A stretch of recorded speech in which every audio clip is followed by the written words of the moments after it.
مولانا جلال الدین رومی رحمۃ اللہ علیہ فرماتے ہیں، دشمن کا انتخاب اس کی ذہانت دیکھ کر کرو اور دوست کا انتخاب کردار دیکھ کر کرو۔ جس نے شہد چکھا نہ ہو شہد اور منہ میں فرق نہیں کر سکتا۔ شیطان فقر سے ڈرا کر انسان کو سخاوت سے روکتا ہے۔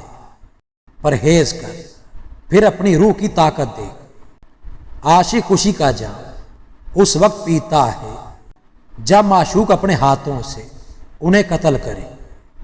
جس میں ادب نہیں اس میں سب برائیاں ہی برائیاں ہیں۔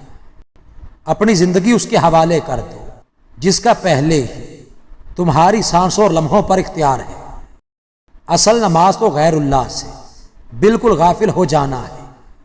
اگر محبوب باقی ہے تو فراق غم کی کوئی پرواہ نہیں۔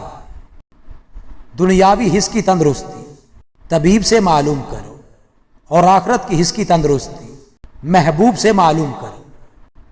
انسان کو خدا نے بہترین سانچے میں ڈھال کر پیدا کیا ہے۔